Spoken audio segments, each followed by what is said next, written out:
how are you today?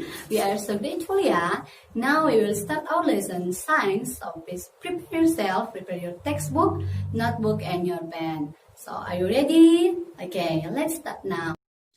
Oke, next di sini kita akan bahas tentang siklus haid atau siklus menstruasi. Nah, siklus menstruasi ini dimulai ketika anak perempuan sudah masuk ke masa pubertas. Nah, siklus ini merupakan siklus di mana organ reproduksi pada wanita itu menghasilkan sel telur untuk pembuahan atau fertilisasi yang sudah kita bahas pada waktu yang lalu ya. Nah, sejak masa pubertas yaitu 10-15 tahun, tubuh wanita ini mulai mengalami proses bulanan yang disebut dengan siklus haid atau siklus menstruasi. Berbicara tentang menstruasi, apa itu menstruasi? Menstruasi atau haid adalah proses keluarnya darah, cairan jaringan, lendir, dan sel epitel pada dinding rahim. Nah, umumnya di sini harus kita ketahui bahwa siklus menstruasi ini berlangsung sekitar 28 hari. Akan tetapi ternyata ada perempuan yang mengalami siklus menstruasi panjang dan pendek. Nah, kalau pendek di sini siklus menstruasi pendek dia berlangsung kurang lebih 18 hari. Nah, kalau panjang dia berlangsung kurang lebih 40 hari. Nah, di sini kita akan bahas tentang siklus menstruasi yang dibagi menjadi beberapa fase ya. Nah, fase yang pertama di sini kita akan bahas yaitu fase menstruasi. Jadi di sini siklus menstruasi ini terbagi dari beberapa fase ya. Yang pertama itu sekali lagi fase menstruasi. Nah, fase menstruasi ini adalah tahap pertama dari siklus haid pada setiap bulannya. Di mana fase ini dimulai ketika sel telur yang dikeluarkan oleh ovarium dari siklus sebelumnya itu tidak dibuahi. Nah, hal ini membuat kadar estrogen dan progesteron ini turun.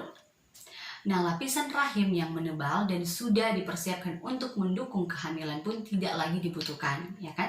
Karena tidak ada pembuahan. Nah, akhirnya lapisan rahim ini luruh dan keluar dalam bentuk darah yang disebut dengan menstruasi. Nah, selain darah, vagina juga akan mengeluarkan lendir dan jaringan rahim.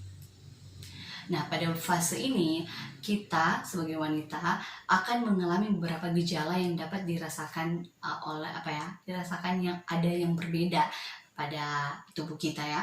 Yang pertama kita merasakan kram perut, terus payudara terasa kencang dan nyeri, terus perut kembung, mood atau suasana hati itu mulai berubah, mudah untuk berubah ya, mudah untuk marah-marah, terus menjadi di sini mudah untuk sakit kepala, terus merasa lelah dan lemas dan sakit pinggang. Nah, dalam satu siklus menstruasi rata-rata itu berlangsung selama 3-7 hari ya. Benar kan, kita sebagai wanita mungkin kalian tahu bahwa satu siklus dari menstruasi itu dia berlangsung sekitar selama 3-7 hari. Namun sebagian wanita juga ada yang mengalami haid lebih dari 7 hari. Wow ya, jadi ada juga yang seperti itu. Next, yang kedua yaitu fase folikuler atau praovulasi. Nah, fase folikuler atau praovulasi ini dimulai di hari pertama haid. Di hari pertama haid ini, di saat itu pula hormon perangsang folikel atau FSH mulai meningkat. Nah, kondisi ini dimulai ketika hipotalamus mengirimkan sinyal ke kelenjar pituitari ya, dan melepas zat kimia yang disebut dengan hormon pelepas gonadotropin atau GnRH. Nah, hormon ini mendorong kelenjar hipofisis untuk menghasilkan peningkatan kadar hormon lutein yaitu LH dan FSH. Nah, FSH ini dia bertugas merangsang indung telur untuk menghasilkan 5-20 kantong kecil yang disebut dengan folikel. Nah, setiap folikel mengandung sel telur yang belum matang.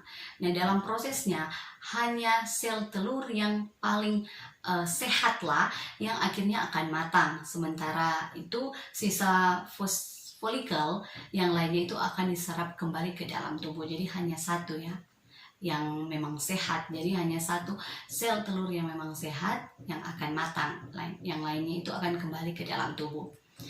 Nah, Folikel yang matang ini dia akan memicu lonjakan estrogen untuk menebalkan lapisan rahim. Nah, lapisan rahim ini menebal dikondisikan untuk menciptakan lingkungan kaya nutrisi bagi embrio atau bakal janin untuk tumbuh. Nah, fase ini berlangsung sekitar 11-27 hari, tergantung pada siklus bulanan kita ya. Namun umumnya pada wanita itu mengalami fase folikuler itu selama 16 hari. Nah, next di sini yaitu yang ketiga, fase ovulasi.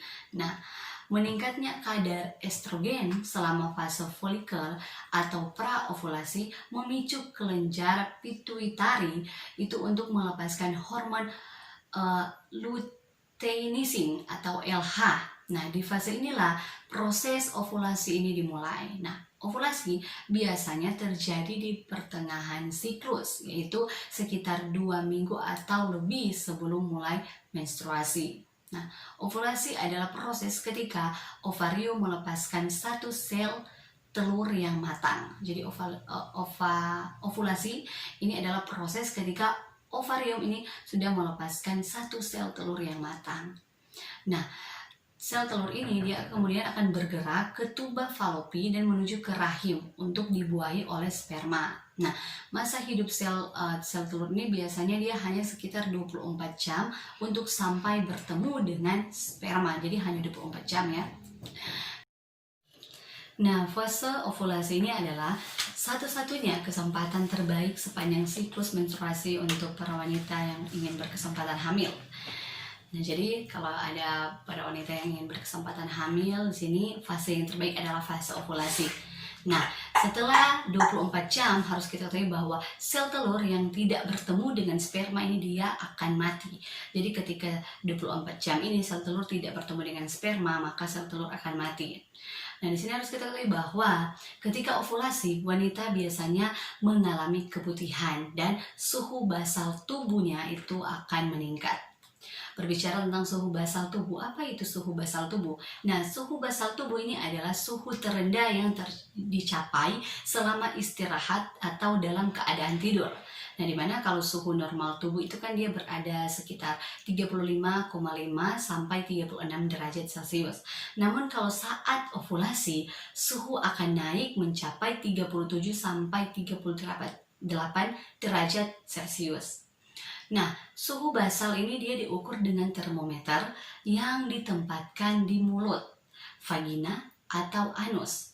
Nah, jika berencana untuk hamil di sini, pastikan untuk mengukur suhu tubuh setiap hari di lokasi dan waktu yang sama selama 5 menit. Jadi ini hanya pengetahuan ya, jadi harus kita ketahui.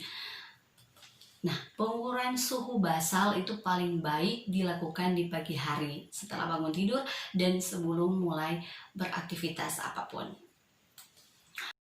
Oke, saat ini kita akan masuk pada fase yang keempat, yaitu fase luteal. Nah, saat folikel melepaskan telurnya, bentuknya dia akan berubah menjadi corpus luteum. Nah, corpus luteum ini dia melepaskan hormon progesteron dan estrogen.